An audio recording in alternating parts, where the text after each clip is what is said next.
Karibu sana mtumishi wa Mungu. Amina, Bwana Yesu asifiwe. Amina. Habari ya wewe? Salama kabisa, nimefurahi tumeonana leo. Nimefurahi pia tumeonana. Kweli. Limekuwa ni jambo la kheri. Watu wamekuwa wakikusubiria. Kweli kabisa. Wewe na mama. Kabisa, Mungu ni mwema sana. Sasa tumekuwa tukiwafuatilia kwa kipindi kirefu. Naam. Unajua kuna watu unawafuatilia mpaka inakuwa ni kama usipowaona unawamisi tena. Kama mlitumisi. Yaani tumetoka kuwafuatilia mpaka inabidi unakuja unasema nimemisi kufika home. Yaani unahisi kama wako nyumbani. Kweli kabisa. Kwa hiyo tunawafurahia sana. Amen. Karibu sana mama. Asante. Tumefurahi pia. Unajua nyie ni sauti ambazo ni hazisikiki mara nyingi kabisa kwenye media. Na I think ni kitu kizuri pia. Kabisa. Na of course kuna watu wengi wanawaangalia kama role models wao. Na ninaamini kwamba kuna mambo mengi ambayo hawayajui, ambayo yako nyuma ya pazia. Sio mabaya, ni mazuri, lakini wakati mwingine yanaweza kuwa ni changamoto. Lakini ndio yanayowafanya nyinyi muweze ku move on. Mambo ambayo safari ya mahusiano mpaka kufika ndoa kwenu lazima tu kuna namna ilikuwa ni ya kipekee. Tunaweza kupata kidogo safari yenu ilikuwaje mpaka mkaja kuwa wanandoa? Mkutanaje mpaka changamoto chache zilizotokea? Hapo niongee mimi au mama sasa? Hapo ni yeyote. Wife vipi hapo? Watu wasiozoea na ni mic yao. Namshukuru Mungu kwanza kwa swali zuri na safari yetu ilianzia muda gani? Tarehe mwezi 2015. Mpaka sasa miaka mingapi? Miaka 11. 11. 11. Parefu kaka. Parefu. Parefu kweli. Miaka 11. So hapo ndo tulianza safari yetu hapo, na tulikutana kwenye harakati za muziki. Ni kipindi ambacho mimi nimetoka kwenye kampeni zilikuwa za 2015. Na mimi hapo ndo nilikuwa tayari nina kiu ya kwanza kumtumikia Mungu. Na kuna brother mmoja nilikuwa napenda kufanya naye kazi. Alikuwa na studio zake Ubungo. Sasa hizi zimehama, sijajua ziko wapi kwa sababu ni muda mrefu, lakini ndo mtu pekee ambaye nilikuwa napenda kufanya naye kazi sana. Kwa hiyo nilikuwa nimeshaanza kustart kurecord gospel songs, na yeye alikuwa kwenye ofisi ambayo inahusiana na muziki ya Injili. Walikuwa wakifanya videos hapo Kinondoni, nilikuwa Kinondoni.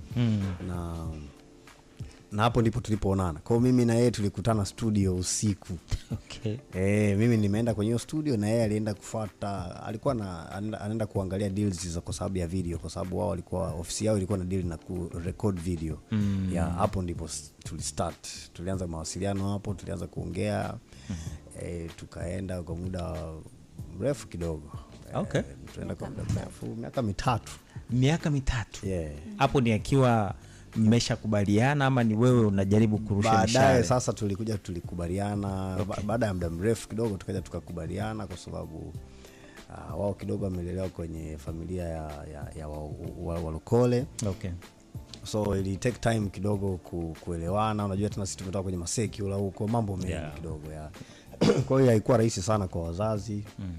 Ikatu take time kidogo kwanza sisi wenyewe kuelewana, kuongea, kupatana, na mpaka kufikia hatua ya kusema bana, sasa kama tunaweza tukaingia kwenye agano kabisa itakuwa ni vizuri zaidi. Labda tunaweza tukabadilisha mindset za wazazi na kuona kwamba kumbe tulichokuwa tunakifikiria ni tofauti na hiki tunachokiona kwa sasa. Kwa hiyo Mungu alitusaidia kwa hiyo namna na tukafikia hiyo hatua, na baadaye baada ya miaka mitatu mbele tukaja tukaingia rasmi sasa kwenye agano la ndoa, kwamba bana sasa tufanye hiyo official.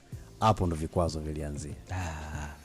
Sasa kabla ya kufika hapo, karibu mtumishi wa Mungu kaka Huruma. Yes yo. Karibu sana in the house. Amina mtumishi wa Mungu. Unaendeleaje? Thank you man. Umekuwa mnyenyekevu? Umekuwa mnyenyekevu sana. Lazima tufanyaje? Ameshafika huko kabisa, si ndio? Nimeelewa. Sasa mimi nina swali hapo kabla ya kuanza hapo kwenye baada ya kubaliana. alipokuwa anakupa changamoto kwenye kukubali kuna thamani ilikuwa inajengeka, ama ni kitu gani ambacho kilikufanya wewe mpaka ukawaza kwamba huyu ni wa kuingia naye kwenye agano la ndoa, lakini sio wa dating tu na ikaishi hapo? Sisi wanaume tuna tabia moja, huwa tunapenda kumhangaika, huwa tunatafuta sababu ya msingi fulani ambayo imejificha tusioiona kwa kawaida, kwamba huyu kwa nini anajiposition, kwa nini amejiweka, kwa nini amejipa hii thamani, yani why, nini ambacho anakihide. Unaelewa kwamba unajua wanaume wengi anajua tu huyu akiongea naye leo, kesho kutwa siku 3 amekuja geto. Kwa hiyo sasa unakuta kwa nini huyu mtu kanivuta, ananiambia vitu fulani, so mwanamke mzuri na mke wa kuoa, kama Mungu anamleta, kuna namna anakuja kwa namna ambayo hata mwenyewe unashindwa kuelewa kwamba mbona mimi huyu nilikuwa nikimwambia tu dakika 2 huyu kaibuka, mbona huyu kama tumezungushana sana. So unaanza kutafuta kitu gani ambacho kiko hapo. So kumbe ndo Mungu anazidi kukutengeneza akili yako, kama unaweza ukatambua hilo. Lakini kuna mtu mwingine anaweza kutafuta muda mrefu, hata miaka 3, akikuotea, akipita na wewe anakuacha siku hiyo hiyo. Kama akikuta una maajabu, anakuacha siku hiyo hiyo. So mimi ninachoamini ni kwamba Mungu alitengeneza hayo mazingira, nikapitia changamoto pia za kifamilia, nikapitia changamoto nyingi kama mimi mwenyewe, kuanza kujiswitch, kuanza kujiweka position ambayo sasa nianza kuingia kwenye mke tena kwenye mume na ujana ambao ninao, kwamba sasa hapa inakuaje tena. Kwa hiyo yani nimepitia vingi sana, lakini kitu ambacho kilinishawishi ni the way tulivyokuwa tunaongea, vile alivyokuwa anajiposition na mazungumzo yetu na vitu ambavyo nilikuwa namwambia kwamba bana, mwisho wa siku mimi tumekutana, mimi pia nina mtu wangu, rafiki yangu, lakini ukinihakikishia utakuja kuwa mke mzuri, ama ukiwa vile ambavyo mimi nataka, nakufanya uwe mke wangu. Kwa nilimpa ukweli wangu kwanza, kama atakubali na mazingira yangu na mabongo flavor yangu na vipi, mimi nitabadilika mwenyewe na kumfanya yeye awe mke. Kwa hiyo kuna namna hapo palikuwa kidogo hapako sawa. Tuliwekana sawa baadaye. Baada ya kila mtu za moyo wake kuwa bana, yeye nimekupokea kama ulivyo, akaanza kunishape, na mimi pia nikaanza kumuona huyu ni mtu ambaye anatakiwa kujishape ili tuwe wote sawa. Kwa kiujumla hiyo process pia ilikufanya fall in love. Exactly. Kwa sababu mwanamke mzuri anapokuja kwako, kuna namna anaanza kujiweka. Utaanza kumuona anakuambia vitu vya kimaendeleo. Utaanza kumuona anali insist hilo jambo kwamba bana, kama uko serious tutatoka fanya kitu hichi, silazimishi kwa sababu mimi nataka unioe, lakini ukisikia ndani yako kwamba nafaa kuwa mke kwa vile ambavyo mimi nitakuwa na behave kwako, itakuwa ni vizuri tukitukuza Mungu kwa habari hiyo. Mbona Walter anamsemea sana shemeji akati shemeji? Nimetaka kumuuliza shemeji. Okay, mdogo. Lakini kwa mazingira ulioyakuta ya shemeji, hata kumwambia tu ongea wewe, sauti ilikuwa ni changamoto. Ataongea, lakini ataongea. Yuko poa. Ataongea. Kwa sababu kuna jambo natamani tufanye, alafu tutarudi kwa ajili ya watumishi wa Mungu. Kaka. Mwanamke kukusumbua, kukukubali, ili kusaidia kujenga thamani ya sure. Kwa kiasi, ingawa ingezidi tu. Ikizidi watu tunaondoka, kwa sababu wage naondoka. Na hii tunawapa kodi kabisa madada zetu, wadogo zetu Gen Zs, ambao sasa hivi kwenye of course spotlights nyingi. Of course hata millennials our rika letu. Umeona bana. Watu wa Mungu, hebu tujitahidini kwenye hilo eneo kidogo. Kwa sababu pia huwa tunafeli kupata watu Mungu ambao anawaleta kwenye maisha yetu kwa sababu ya hizo selection na hiyo kuanza kutafakari. Sababu unajua ukitafakari sana, mwisho wa siku hiyo baraka huwa inaondoka pia. Kwa tuseme kiasi. Yes. Na hichi kitu ninavyomsikia Walter anaongea, napata ule mstari wa Ayubu 20:22 something. Mjue sana Mungu ili uwe na amani.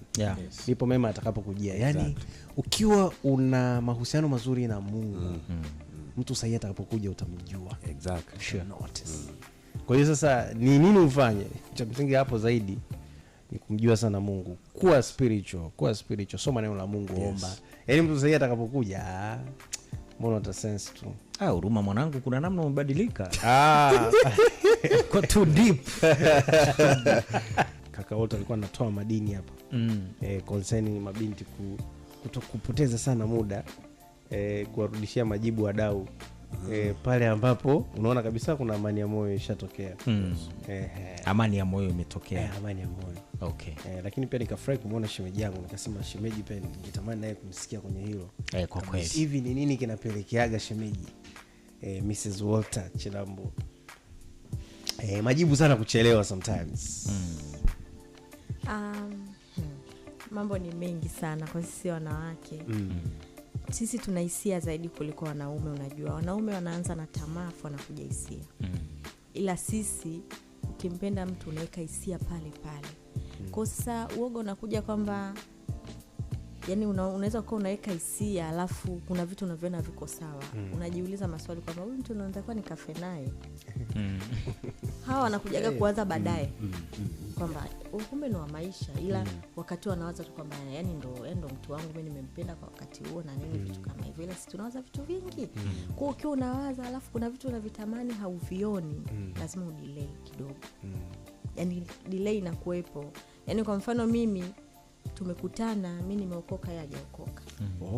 Si umeelewa? Kwanza uliwezaje? Kwanza hebu tulie maana. Unajua kuliwezaje rafiki yetu? Hata hiyo tu kupiga story. Hata kupiga story na mtu ambaye hajaokoka. Niliweza kwa sababu ni mtu ambaye nilikuwa namfuatilia sana BSS yake. Okay. Na wazazi wangu walikuwa wanampenda. So nilivyomuona for the first time ikawa ni yani ile kufurahia kwamba nimemuona Walter. Na nikaanza tunapiga story na nini. Akaniomba namba, nilimkatalia. Yani ulikuwa unahakika utakuja kukutana naye tena? Yani mtu unampenda unamfuatilia, anakuomba namba unakataa. Yani furaha yangu ilikuwa ni kumuona na nimemaliza. Ilizidi zaidi kwa sababu tumekutana studio. So nilimkuta anaimba wimbo wa gospel. Nikafurahi zaidi. Akanisikilizisha. Na mimi na wimbo wangu nimetoka kwenye nani, tumekutana na mambo mengi. So nikasema nimshukuru Mungu. Kwa hiyo akaniambia hivi, au nikutumie? Nikamwambia nitumie, nikamwonyesha baba. Ndo ndipo tu alichanganya umeona timing hizo. Kwa nilikataa, lakini alivyoniambia tu nikutumie, nikasema nikampelekea babangu atafurahi sana nitumie. Kwa hapo ndipo alipochukua namba. Na mimi nikaondoka, nikawa yani akili yangu ni nyimbo. So nafurahia nyimbo, sikumbuki kama nilitoa namba. Mwisho wa siku nimefika nyumbani nikawaonyesha wazazi. Wazazi walinigeuka, walikuwa wanampenda. Walifurahi ila waligeuka. Baadaye kwanza walifurahia. Baadaye waliona niko very concerning kwa sababu sasa yani yeye alipopata namba akawa ni mtu anapiga sana simu. Sikuwahi kukutana na mwanaume wa design yake kiukweli. Unajua kuna ile mahusiano unakutana na mwanaume mna ile friendship tu kawaida. Lakini mara nyingi sisi wanawake ndo tunahangaikaga sana kupiga simu. Sure. Ila yeye alikuwa anapiga sana simu. Kwa hiyo yani ile ikaniingia kwamba mbona anajali sana, mbona yuko hivi, mbona yani hiyo ikanifanya na mimi mwenyewe nikawa nimependa. So nikawa naambia wazazi, mimi nilikuwa muwazi sana kwa wazazi. Wakaniambia umekengeuka, inatakiwa ukaombe msamaha madhabahuni. Acha. Kwa sababu sisi nani na wasioamini. Mimi kwangu nilibeba tofauti. Kwa sababu najua kwamba Mungu amekuja kutafuta waliofanyaje? Waliopotea. Kwa hiyo sikutaka mimi kuiweka hivyo wanavyochukulia wao, ila kwa sababu wao ni wazazi na wanaamini wananiprotect. So ni rahisi wao kusema vile wanavyojisikia. Niliwasikiliza ya kusema kwamba ninawaheshimu. Ila moyoni mwangu nikasema mimi simchukulie kwamba huyu ni mwenye dhambi, ila namchukulia kwamba ni mtu ambaye anatakiwa aje huku nilipo. Kwa hiyo nilimuuliza tu maswali machache. Kwenye kuongea vitu tunavyoongea nyumbani usiku akinipigia, namuuliza una Biblia? Akaniambia niko hapo tangu BSS. Ngambia sasa hakikisha kila siku unasoma mstari wa Biblia. Alafu niambie umejifunza nini? Yaani hiyo ilikuwa ni kama homework ya kila siku. Bro alijichanganya. Yakwambie bro aliona alipata, kumbe ndo amepatikana. Kumbe mwenzake alikuwa kwenye uinjilisti. Uinjilisti ulizama tu. Akaonyesha feedback. Akaniambia mimi niko na Biblia na rosari. Kwa hivyo tunakaga navyo kitandani. Ndo nalala navyo. Kwa hiyo ngambia sasa kabla hujalala nayo hakikisha umesoma. Usipoelewa niambie. Ila yani ikitokea tumekutana ama ni kesho yake tunaongea, utaniambia ulichokisoma umeelewa nini. Ile itakusaidia hata wewe mwenyewe kujua Biblia unaokaa nayo inaongelea nini. Vingine naweza nikakwambia ikawa ni ngumu kwako kunielewa, ila Biblia itakusaidia kuelewa zaidi. Hivyo ndio vitu ambavyo nilimwambia. So tulikuwa tunaenda hivyo taratibu, na kwa sababu alikuwa ananipenda too much, alikuwa anakuja kazini, atanichukua na nipeleka nyumbani.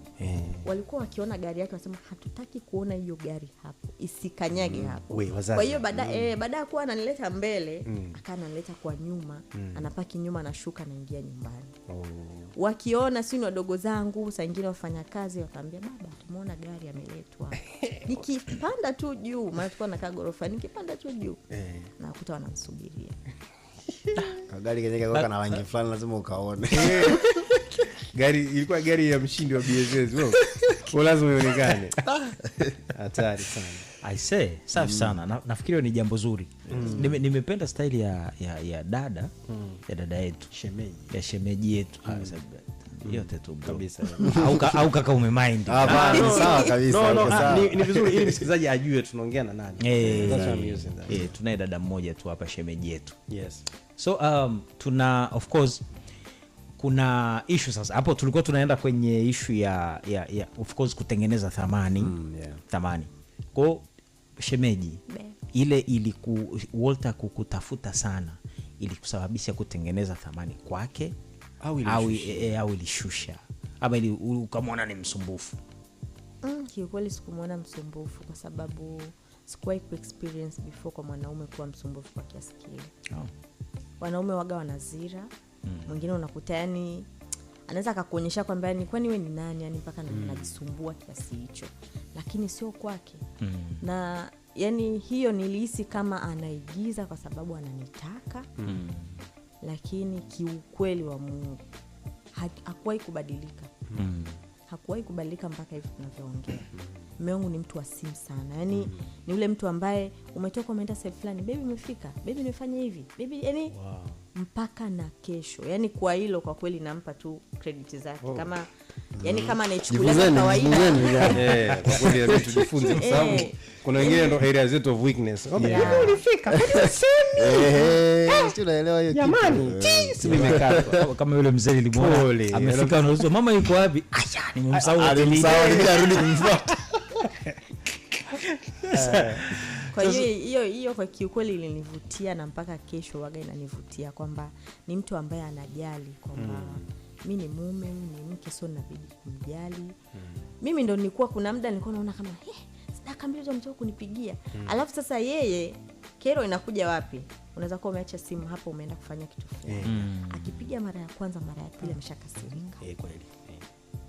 Kwa yani hiyo ndo kero. Lakini ugomvi hapo unakuwa mkubwa. Yani kwamba eti napeleka na vitu vingine, hapana, ila anapiga sana simu. Lakini pia anataka uwe on time kupick. Yes. By the way, hicho kuna kitu niliwahi kusikia kuhusu brother Walter. Ni mtu ambaye ana of course ukifanya naye kazi ni msumbufu kidogo, lakini pia ni mkorofi. Anataka kitu kizuri. Kwa kama anataka kitu kizuri alafu ukawa unazingua dakika 0 anakuacha. Sidhani shemeji, hiyo ni hasira ambayo umewahi kuiona, ama ni kwa sababu anapenda vitu vizuri? Kwanza ni kweli? Kwanza ni kweli au ni uongo? Lakini pia hicho kitu maisha ya kukiona kwenye mambo ya yani kwenye mambo ya kazi au mambo yetu ya familia. Tuanzie kwenye kazi. Kwenye kazi waga kwa kawaida anapenda kitu kizuri na anapenda kuwa on time. Yani producer. Unaweza kumpa kazi leo, kesho jioni akakupa kazi yako. Ila ukiwa msanii ambaye uko straight. Sio yule ambaye mnaanza kusumbuana sauti sio na nini. Hiyo ndio inakuaga tatizo kidogo. Lakini pia hasira anazo. Kwa sasa inategemea wewe unaishije naye kucontrol hasira yake. Nimtie tu moyo. Sifa moja ya kuwa kiongozi mzuri ni kuwa na hasira. sawa, watu wenye hasira ni viongozi wazuri, lakini ujue kuzicontrol. Kwa sababu kinachokufanya move from hatua moja kwenda nyingine ni hasira. Biblia, lakini uweze kuicontrol. Biblia inasema mwe na hasira ila msitende msitende dhambi. Yes. Kwa hiyo ukiwa na hasira afu usipotenda dhambi, wewe ni bongi moja na kiongozi. Yes. Kwa hiyo hiyo inasadifu kwamba ulichokisikia bwana brother ni ukweli. Ni kweli. Na hiyo ni hasira nzuri ya kutaka mambo yaende. So tulikuwa tuna issue ya baada ya hapo sasa yes. Ndio vikwazo vikaanza. Kuna issue kwenye mahusiano. Kuna vita ya ndani, kuna vita ya nje. Yaani wale walopaswa kusupport. Lakini kuna wale sasa wazee wa kusikia. Tunasikia hivi na hivi na hivi, wanapanda nalo. Kwenu ilikuwaje? Of course tumesikia kwa upande wa shemeji. Yeye atatueleza, lakini kwa upande wako wewe, vita ambayo ilianza ilikuwa ni aina gani? Lakini pia na ninyi wawili mliwezaje kudeal na issue kama hizo? Kwenye upande wa starting point ama tulipoingia ndani ama no. Huko kwenye mahusiano. Huko ndani hatutadhani sana, huko kwenye mahusiano. Sijajua niengelee kwenye gani. Yaani baada ya kukubali, ya kukubali sasa, of course mwisho wa siku mambo yanakuwa tu public. Okay. Kwamba inajulikana. Kwanza vitangu ilianzia kwa wazazi kujue. Vitangu ilianzia kwa wazazi na mamangu alifurahi sana. Lakini kuna changamoto zilikuwa zinatokea upande wa pili wa wazazi wa mwenzangu. Hiyo kitu ilimdisappoint mamangu sana. Na ilikuwa imeleta hata changamoto kwangu pia. Unajua sisi wanaume tunapendwa na mama, sisi tunapenda mama. Kwa hiyo ukimsikiza mama akikushauri kitu fulani, ukichukulia ile kiutotototo, unaweza kuchukua maamuzi ambayo yatakuja kukosti baadaye. Exactly. Lakini pia ukichukulia unamsikiliza mama, lakini ukiachekecha pia upande wako unaona kuna gap liko hapa, afu ndo unajua zaidi kuliko mama ambacho anakisema. Yes. Unaweza kawa na chaguzi nzuri zaidi na kujifunza kwamba okay, mama anasema hivi lakini mimi nakijua hiki na hiki, nimemwambia hiki lakini hiki hakijui. Yes. So upande wa mwenzangu kidogo mimi nilikataliwa kabisa. Kwamba bana huyu si atumhitaji nyumbani. Ni kweli amekuja, mimi nilienda mama yake mpaka aliniita, alinikalisha chini. Kwamba bana mimi sihitaji kabisa uwe na mahusiano na mtoto wangu, mfanye muone tu dada yako, muone tu mtumishi wa Mungu, muendelee kusapotiana, njoo nyumbani salimia, lakini mambo hayo yaache kabisa, kwa sababu sisi tunahitaji mtu ambaye ameokoka kweli.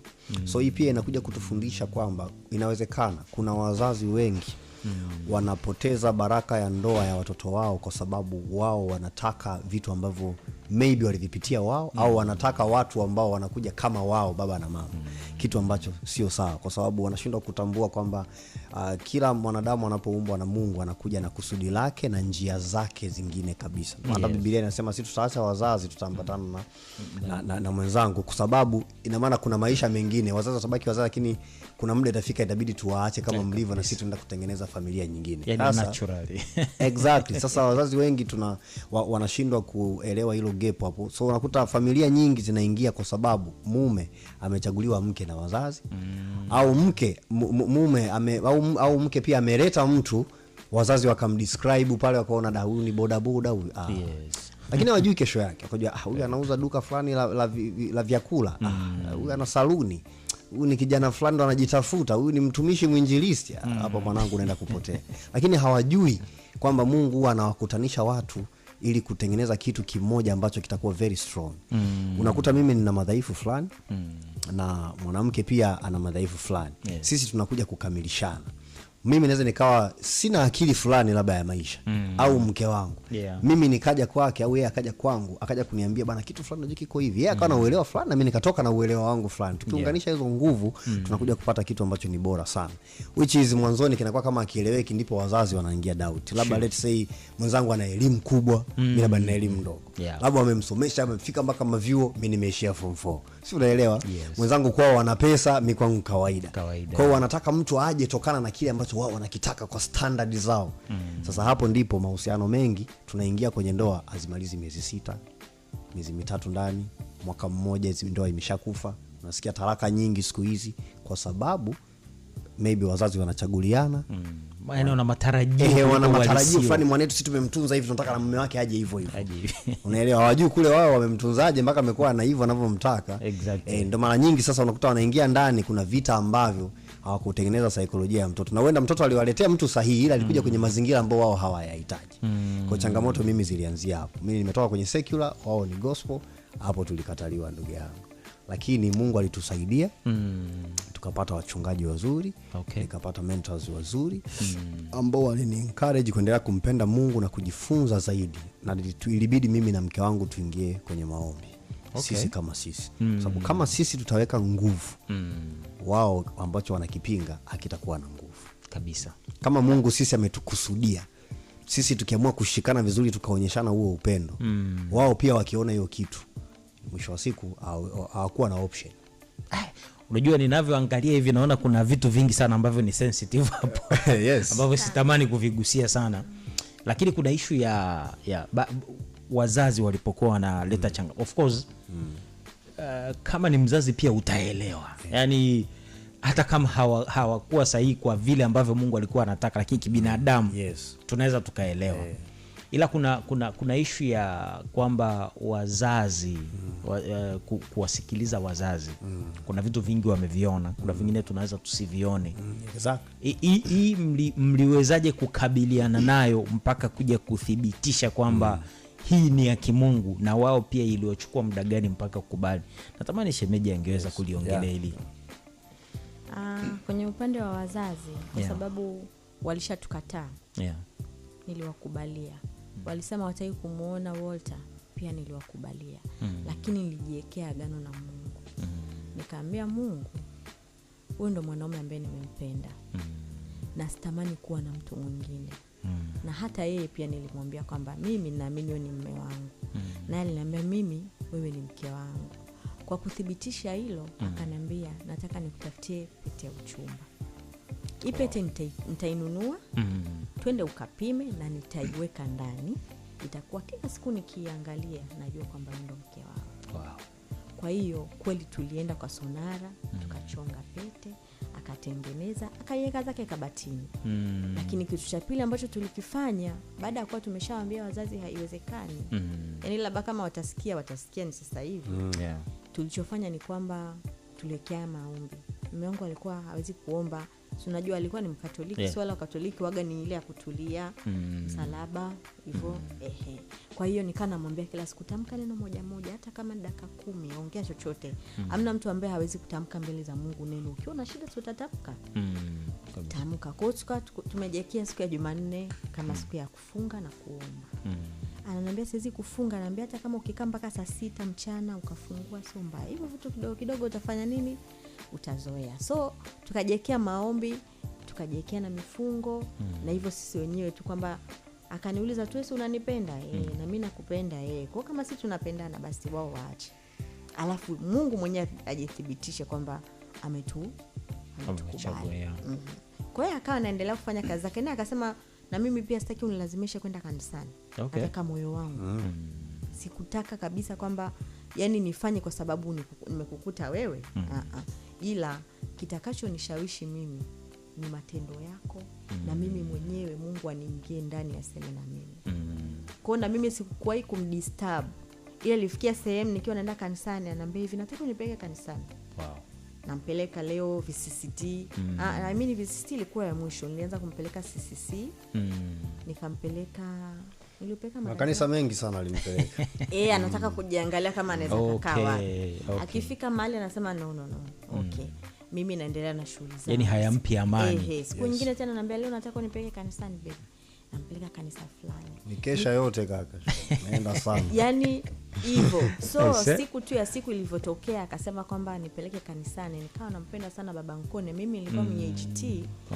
Lakini nilikuwa nampenda sana baba Roma Nkone.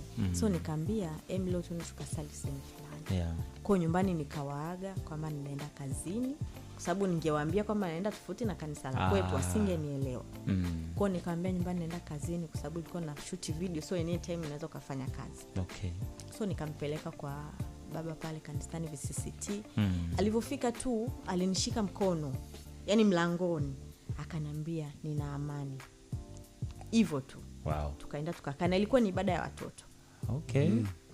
Na watoto ndio walikuwa wanahubiri. Exactly. Wanahubiri watoto mpaka mwisho wa ibada. ibada. Watoto kila kitu ilikuwa ni watoto mpaka mhubiri.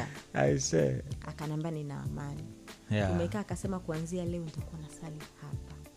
Hivyo ndivyo tulimalizana naye kwenye swala la kiroho. So nikamwacha yeye apambane na Mungu wake na mimi napambana na Mungu wangu.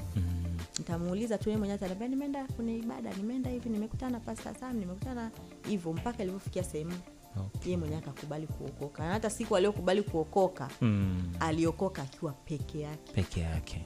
Wakati huo mnaingia kanisani pale VCCT, watu walikuwa wanamfahamu vizuri?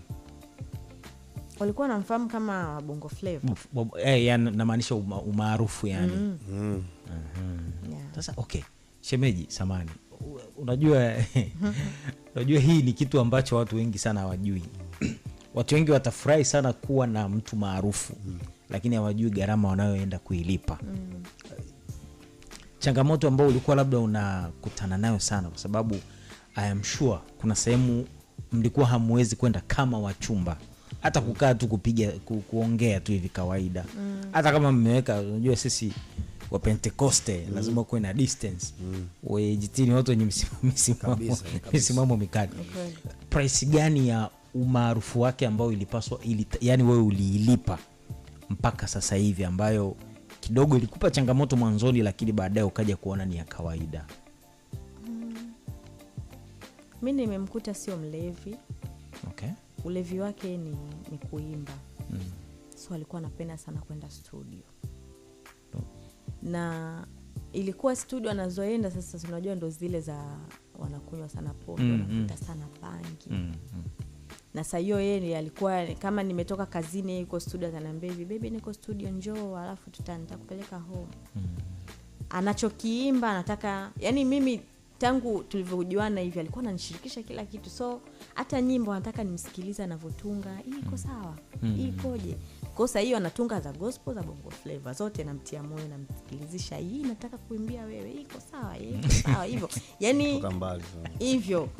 So alikuwa anapenda sana ile support yangu, lakini sasa yani mimi ilikuwa shida yangu ni kukaa yale maeneo ya studio ambapo kuna wasanii wa Bongo Flava wanavuta bangi, kwenye hivyo. Hiyo ndo ilikuwa yani changamoto kubwa. Kwa hiyo nikaa naambia hivi, natamani siku moja Mungu akupe cha kwako ambacho, na pia ni mateso, yani kuna muda ilikuwa ni mateso kwa sababu wanaanza kumkataa kwamba wewe uta huko unaanzaje kuingia hivi, yani maneno yanakuwa mengi. Na mume wangu yani ni ule mtu ambaye anashuka moyo mapema, yani ukimwambia kitu fulani anakuwa kama anakuwa amekasirika hivi, yani sio ule mtu ambaye sio nikwambieje. Kwa hiyo ilikuwa mimi ndo namtia moyo, wewe usiwasikilize, wewe fanya kile ambacho kinakupa amani. Unapenda kuimba Bongo Flava, imba tu. Yani nilikuwa mimi simkatazi chochote, kwa hiyo ni ufanye tu kile kinachokupa amani. Kwa hiyo namsikiliza akiwa anaimba Bongo Flava yake, hata kama anaweza kawa yuko tofauti na studio, yuko na laptop yake anatengeneza biti, anaambia biti unaionaje, huu mstari unaonaje, hivyo tunatiana moyo. Lakini changamoto yangu ilikuwa ni mambo ya studio za Bongo Flava. Kwa sababu starehe nyingine zote alikuwa yupo, sikuwahi kumuona. Kumbuke ndo mwandishi wa Mliu. Unasikia huruma? Kumbuke ndo mwandishi wa Mliu huyu. I say. Okay, wewe ndo mwandishi wa Only You. Wow. Kwa hiyo ulikuja kuivaa ile spirit sasa. Exactly. Yani nilizoea kabisa. Kwa hiyo ulipo na ule wimbo umeenda na Clouds tulicheza sana especially Clouds TV sana. Morning shows kwa tunaanzaga nao sana. Ulijisikiaje kuona umeandika wimbo na umeenda kiasi kile? Na je, ulikuwa na experience au ni ile inspiration ya kuwa karibu na Walter ndio kupelekea kuandika wimbo? Experience nimetoka nayo nyumbani. Babangu anapenda sana kuimba, familia yetu tunapenda kuimba. Na mimi pia nilikuwa naimba kanisani. Kwa hiyo na nilivomkuta naye anapenda kuimba, so tukawa tumeconnect. Sasa kwa sababu pia ni mtu ambaye anapenda kunishirikisha, ilikuwa ni rahisi. Ingekuwa nishirikishi, mimi sio msumbufu. Yani kama anafanya kazi nitamwacha afanye kazi, ila anapenda kufanya kazi niwepo. Ili tunapeana idea. Kwa ndo maana ilikuwa ni rahisi sana. Kwa wakati huo yeye alikuwa Biblia ndo anajifunza. Kwa hiyo sasa alikuwa ananiambia hapa baby nisaidie. kwa hiyo ikawa rahisi. Wow. Kwa hiyo yani nyimbo nyingi sana tumefanya pamoja. Okay. Yeah. Asem mkuu wewe unamweka basi kwenye nani? Wewe anakuweka kule kwenye hata wale kwenye waandishi composers. Mimi niko sawa sababu yeye ni mimi. Sawa. Hiyo hali ya wazazi kumdoubt Walter sasa hivi imeisha? Wanamwonaje? Iliisha baada sisi kuwa tumejiwekea maombi. Kwa hiyo si walikuwa hawaniulizi tena. Ambapo walikuwa waniulizi, sisi tulikuwa tunaendelea na maombi. Na ilikuwa yeye anakuambia tu kila siku tukifanya maombi nachukua pete na iombea na nashika pete nasema nilinunua pete muda kaka. Nilinunua pete muda sana. Kabla ya 2016. Yaani nilinunua muda sana. Baada ya wazazi kuwa wametukataa. Nilinunua 2016 pete, tukaja tukaoana 2018. I see. Kwa hiyo ndio ilikuwa anasema nikiangalia kwa sababu tu umenikubali. Mimi wazazi wako wakinikataa it's okay, lakini wewe umenikubali na mimi pia nikajekea hivyo hivyo. So siku tu nimeingia zangu nyumbani, nimetoka kazini, naingia tu ndani tunapiga story na baba akaniambia hivi ile kijana yupo? Nikamwambia sijui kama yupo, labda nimtafute. Hivyo ndivyo mjibu kweli. Akasema utakuwa bado na msimu wake ule ule. Nikamwambia sijajua, labda pia nimuulize. Hapo unamchora mzee. Kwa sababu si walisema nisimuongelee wala nisimtaje. Sasa ina maana angejichanganya kwa sababu yupo tunaona sasa angejua. Kwa na mimi nilikuwa naenda nao hivyo ambavyo walikuwa wanataka wao. Yaani ndio nasema hata leo ndio watakuwa wanasikia kwa sababu mwisho wa siku tuna miaka mingapi sasa hivi 8 kwenye ndoa. Kwa hiyo akasema hivi muulize kama yuko serious, lakini hapo ilikuwa akitengeneza nyimbo kwa sababu tulikuwa tuko ofisi moja. Kwa akitengeneza nyimbo na wapelekea, wanasikiliza nyimbo na wanapenda hatari. Ofisi moja what does it mean? Mlikuwa mnafanya kazi kwenye yani kazi zinazofanana. Yeye alikuwa anafanya kazi zinazohusiana na videos. Zilikuwa zinahusiana na video kwa sababu yeye alikuwa anashuti. Okay. Mambo ya makeup nini, director mzuri tu. So nilikutana naye hivyo. Okay. Yeah. Wow. Na mimi ni muimbaji, kwa kazi zetu zinafanana. Sawa. Kwa sasa baada ya kuwa ametamani kuwa anafanya gospel, kuna studio fulani ilikuwa iko kule Ubungo. Achana na Ubungo, baada ya kuwa tayari tumeshakuwa karibu sana ile kwamba ni wapenzi sisi kama sisi tunafahamiana. Kuna studio ilikuwa inaitwa Kwetu Studio ya Kwetu Studio. Hiyo ni zamani sana. Ile sasa ilikuwa ndo studio ambao huyo mzee alituamini, akajua Walter ni msanii na mimi nafanya kazi za video. So pale alikuwa ana audio na video. So akawa amenikabidhi kwamba wewe fanya kazi. So na mimi nikamweka yeye pia tusaidiane na yeye. Okay. Kwa hapo sasa ndo akaanza kutengeneza nyimbo zake hapo. Kwa hiyo alikuwa akitengeneza na wapelekea wasikilize. Wanasikiliza na wanapenda. Wow. Kama dakika tunakimbia. Wametumia mambo mengi. Kuna mambo kadhaa tu kidogo tutaka kufahamu. Especially kwenye of course utauliza kuhusu kazi mpya. Lakini kwenye swala la mitandao ya kijamii wengi wanawafuatilia. Mitandao imewasaidia kuwajenga au kuna namna imewaathiri mahusiano yenu kwa namna fulani? Unajua mitandao ukifuatilia sana mitandao unaweza ukaikuta haufanyi maisha yako.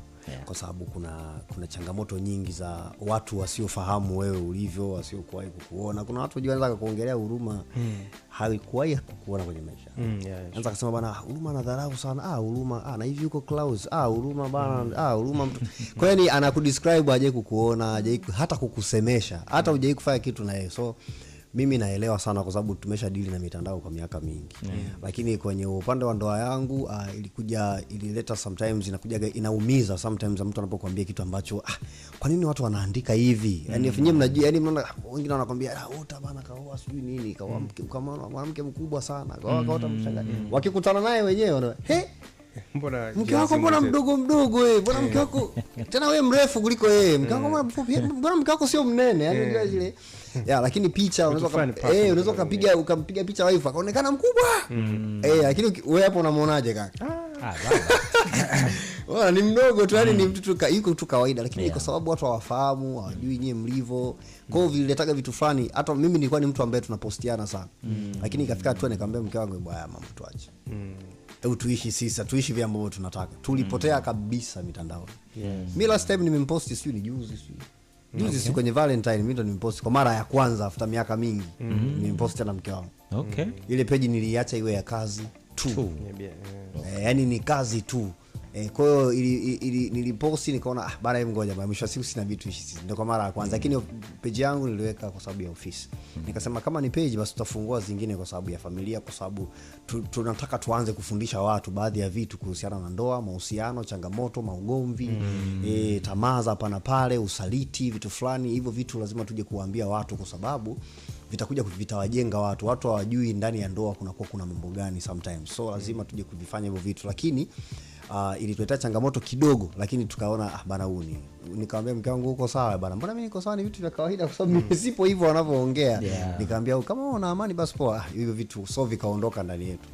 Lakini ni vitu ambavyo nahisi pia huwa vinawatesa watu wengi, wanashindwa kuwa open kwenye vitu vyao. Yes. Moja kati ya vitu ambavyo mlishare nyewe kama familia, of course aisha mke wako ni mtoto. Mimi kama najiconsider kuwa mtu moderate, sio mtu karibu sana, lakini nawafahamu kama watumishi wa Mungu. Tunasali pamoja, tunasali VCT pale kwa Pastor Dr. Huruma Nkone. Na sikuwa najua nikafurahi, na uwezi amini moyoni mwangu nilikuwa naombea sana mpate. Amen. Sikuwa nawaza Mungu wangu watumishi wa Mungu. Hizo unajua yale mawazo. Naombea Mungu apate mtoto au watoto and stuff. Juzi nikaona mmempost. I was so happy to see that. Nya watu wengi reaction ya namna ile. Kwa nini mlichoose kuwa na mtoto na kutokumuonyesha? Na mlishtushwa na reaction ya watu baada ya kuona mna mtoto? Mimi sikushtushwa kwa sababu hakukuwa na ukweli wowote kuhusiana na mtoto wangu Blood. Yule ni mtoto ambaye tumemlea tangu anazaliwa. Amekaa nyumbani kwangu kwa muda mrefu sana. Na ni mtoto wa shemeji yangu mimi. Yaani mdogo wa mke wangu. Yule ni mtoto wake. Kwa hiyo ni mtoto wake pia. Wife pia yule ni mtoto wake kabisa. Ni damu. Hajamtoa kwenye tumbo lake, lakini ni damu yake kabisa. Kwa hiyo tumemlea yule ni kama mwanangu, tunamtreat, saizi wako Moshi kwa wazee, lakini yule ni kama mtoto wetu. Kwa hiyo yeye aliandika maneno ambayo ni mtoto wake. Na kutokana na namna ambavyo amepitia kwenye changamoto zile za watoto wale wanazaliwa wenye changamoto kidogo. Kwa hiyo ni mtoto ambaye ametupitisha, na kuna nataka kusema kwenye group la kanisa kumbe ni la mama. Ndio nilipostigi mpaka nikaomba msaada kwa ajili ya yule mtoto. Na kanisa lilinisaidia sana. Tumeshinda naye hospitali sana yule sana. Kwa hiyo ile ilikuwa ni sehemu yangu ya kumshukuru Mungu. Yaani nilikaaga kimya nikasema sitakaaga nifanye hicho kitu, lakini amefikisha miaka 3. Mtoto alikuwa kila siku tukilala tunaamka tunasema hapana. Hatukutegemea kama atatoboa. Kwa kwangu ilikuwa ni machozi ya furaha mbele za Mungu. Nikasema wewe ni nyamaze nalo. Mungu bado hajanibariki, lakini nina uwezo wa kujivunia kile ambacho nimekishika mimi mwenyewe kwa mikono yangu. Mungu ametupa kwa jina la Yesu. Sisi tunaamini kwamba Mungu ametupa tayari, lakini ni swala la muda. Hatujawahi kukata tamaa wala kuvunjika moyo au kugombana kwa sababu ya kitu kama hicho. Ila ile ilikuwa ni sadaka yangu mbele za Mungu kufanya vile.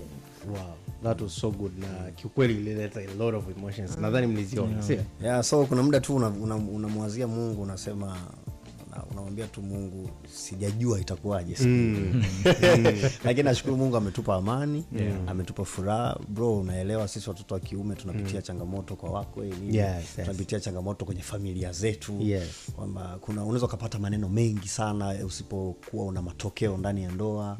Kuna maneno mengi mno hata kwenye jamii. Kuna watu hawaongei, lakini naamini kuna watu wanatuombea, kuna watu wanaongea, kuna watu kuna vitu fulani ambavyo viko nyuma ya pazia. Siku kitakapotokea kitu ambacho Mungu atakibariki, utagundua kuna watu nyuma walikuwa wanaombea sana. Utagundua kuna watu walikuwa wanatamani kitu fulani kionekane. Kuna vitu fulani vya ajabu, lakini usipokuwa na moyo wa Mungu hapo, ndoa haiwezi kudumu. Bro, hauwezi kutoboa 8 years tuliopo sasa hizi. 8 ni mengi sana. Unaelewa? Kwa hiyo sio rahisi bila matokeo. Kwa hiyo mwisho wa siku tunamshukuru Mungu sana. Tunaamini Mungu ana namna ambavyo ameandaa. Tunaamini Mungu ameandaa ushuhuda kwa ajili ya ndoa yetu na familia baadaye. Tunaamini kuna watu wengi wanapitia hizi challenge, na challenge iko sana kwenye maisha sasa hivi. Challenges ziko nyingi, mayoma ziko nyingi, depression ni nyingi ndani ya ndoa. Kuna zingine zinavunjika bila kutegemea, watu ni ugomvi mkubwa kweli. Sisi wanaume tunaweza tukawasingizia hawa ana shida huyo, uliachana naye bana, ana shida. Tafuta, unakuta watu wanatoa huko nje, wanazaa watoto lakini hawajui matokeo ya baadaye. Sisi wengine tumepitia kwa wazazi wetu, tunajua wazazi wetu wanapata shida kiasi gani baadaye kutukutanisha tena. Kama tukiwa watoto wa nje, tukiwa watoto hivi, tunaelewa hizo changamoto. Ambao tumepitia kwenye hizo changamoto, tunaweza tukawa tunajua wazazi wetu waliteseka kiasi gani. Watoto wa nje tumekuwa baraka, si wabaya, tumekuwa baraka. Si wengine tumeni baraka kwa familia zetu. Tunafurahi wazazi wetu wote wawili wapo. Tunafurahi sana. Kwa hiyo tunaamini Mungu anachokiandaa ni kikubwa sana. Kabisa. Na nikuhakikishie tu itakuwa hivyo kwa sababu kwenye kitu ulichokaa kuna mtumishi wa Mungu mmoja naye alikaa like 2 weeks ago. Mungu alimpa mtoto baada ya miaka 21. Imagine. So God is working. Tunaamini nyie haitofika huko miaka hiyo, hapana, lakini tutakuja kufanya interview nyingine hapa, tutakuwa tunamtukuza Mungu namna ya ajabu. Double kabisa. Double kabisa. Labda maneno machache, of course kwa watu wanaongea sana. I think mitandao siku hizi watu wanajihisi kama wana nguvu sana juu ya maisha ya watu sasa hivi. Sana. Which natamani shemeji aliseme hivi. Mimi ninaamini, afu unajua mimi nawapenda sana watu wanaoongea kwa sababu hawajui kwamba wanatusaidia kutupeleka juu zaidi. Hawatushushi kwa sababu hawajui maisha yetu na sisi hatuko pia kwenye maisha yao. Lakini kuna mwingine na stress zake. Mitandao ndio samia kutoa stress. Kwa hiyo na tumejifunza kwamba kunyamaza kimya ndio dawa. Mimi sijawahi kujibishana na mtu kwenye mitandao kabisa. Na nafikiri mimi ndio wananiataki kuliko hata mume wangu. Na sijawahi kujibishana, nimesema sitajibishana na watu kwa sababu naamini kwamba hawayajui maisha yangu. Wanaamini kile wanachokutana nacho mtandaoni na wanachokiona mtandaoni. So mimi nitaendelea kuwapenda kama ambavyo wanajua kwamba ninawapenda. Na nawashukuru kwa sababu wananisupport. Yaani hiyo ni sehemu ya wao kunisupport. Waendelee tu kunisupport na wakaribie pia dukani waendelee kunisupport. Tumeona mtandaoni bwana. Muziki ufanye directing, tunaona mambo kiukweli, yani katika kitu ambacho naweza nikasema namshukuru sana Mungu. Namshukuru sana Mungu kunipa mume wangu huyo. Ni mtu ambaye ananisupport kwa 100%. Akikwambia mke wangu sina ila nitapambana nipate kwa ajili yako, atapambana. Ataweza asile, anaweza kanuna asiongee na wewe, lakini unajua msa akiwa haongei unajua kwamba anakuwazia pamoja na kwamba haongei. Siku aliyokuja kunisurprise kwamba mke wangu nataka nifanye kitu fulani. Yaani mimi nilikuwa nauza nguo. Tena sana nilikuwa nauza brand yake mwenyewe, ma t-shirt. Ndio nimeuza kwa miaka. Only you Jesus, I'm blessed, I'm proud to have Jesus. So hizo ni miaka yote ninauza na ninauza online na ninapata wateja, nashukuru Mungu. Lakini alinisurprise tu hiyo siku akaniambia tofauti na t-shirt unatamani kufanya kitu gani, aliulizaga tu na nikamwambia. So nilikuwa nimesafiri, nimerudi akaja tu akaniambia hivi, unaweza ukasafiri siku fulani kwenda kuchukua mizigo yako. Yaani uwezo ukamuuliza kwa sababu yani akiwa anacho unajua, akiwa hana unajua. Sasa unajua ananiambia hivi, kwani ila mpata wapi? Pia siwezi kumuuliza umepata wapi. Si unaelewa kuna vitu vingine ni vigumu sana. Si kumuuliza kwamba umepata wapi, ila alichoniambia tu ni kwamba nakusendia hela kwenye account ukachukue vitu. Sikuwahi kumuuliza umepata wapi, ila nililia nikamshukuru Mungu amenitumia na mimi nikapanga safari nikaenda kuchukua mzigo. Nimechukua mzigo narudi. Sasa yani namuuliza okay, mzigo nimeshachukua. Sina frame, sina hichi. Sijali. Akaenda kuuzia online tena. Akaniambia tutafuta madalali. Tutafuta madalali siku 2-3 akaniambia tutoke tu sisi wenyewe tuende tukatafute. Tumetembea tu kidogo. Tumetokea Goba tunatembea tukija hivi tukakutana na frame. Akaniambia hivi MC mambo mnapita nenda kaangalia frame. Yaani najiuliza tu yani mbona kama niko kwenye ndoto. Nimechukua bidhaa, nimemaliza naambia nitafute frame. Yaani hivyo ndo tulifanya. Baada ya hapo acha kila kitu. Yeah. Sasa baadaye najiuliza bado hii frame inahitaji mavitu na nini na nini. Yaani ikawa kama leo kesho kuta tunaingia kwenye tatu kavu. Kwa hiyo tukawa tumeingia kwenye zile tatu kavu za kanisa. Duka liko pale. Frame iko pale haina nini yani vitu vingine vilimalizika baada ya yale maombi, vilitiririka ambavyo hatukuelewa. Kwa hiyo Mungu tu ambariki kwa sababu alinibeba kwa 100%. Yes. Yani kwa 100% ni mume wangu amefanya, na namshukuru kwa kunifungulia duka kwa sababu nafanya kitu ambacho nilikuwa nakipenda na nina amani nacho. Baby, Mungu akubariki sana. Amen. God bless you. Hatari sana. Ulifanya mambo na Jux. Walokole walikupiga mawe sana. Mawe yanaweza karushwa, lakini ni kama nilifuata njia ambayo Mungu alinielewesha vizuri. Kunipata sana. Yeah. Babangu yako by the way. Yes sana. Babangu Pastor Nkone naye aliniita akaniambia, mwanangu kuna wimbo nimeona mashambulizi. Hebu alinifuata akaniambia nisingekuwa ni mimi baba yako, ingekuwa sehemu nyingine ambako hawaelewi vizuri nyinyi vijana mnataka nini na unafikishaje ujumbe kwa watu wengine, wangekutenga kanisani. Aliniambia hili neno, nilimuita kwanza, yeye ndo aliniita ibada tu, mimi nilikuwa napenda kumfuata. Akaniambia yeye ndo alianza hiyo story, akaniambia nimeona wimbo wako fulani umefanya na ule kijana wa Kiislamu. Nikamwambia yule Bongo Flava, nikamwambia Jux sema yeye, akasema sasa singekuwa mimi mwanangu wangekutenga kabisa. Lakini nimeusikiliza ule wimbo, akaniambia hongera, mfanya kazi nzuri sana. Akaniambia najua ile message itawa encourage vijana. Watakuwa attack lakini usipende kufanya sana, pale imetosha. Akaniambia tu imetosha bwana. Akaniambia asante baba, nashukuru. Akasema Mungu akubariki, endelea kumtangaza Yesu. Amina. After hapo nikasema sirudi. Dr. Huruma Nkone after hapo nikasema nilielewa code number. Code number. Dr. Huruma Nkone alikupa ushauri fulani hivi slightly good. Una message ndani yake. Una message ndani yake. Ndio wisdom za wazee hizo. Exactly. Nice, wisdom kubwa sana. Okay, hongereni sana.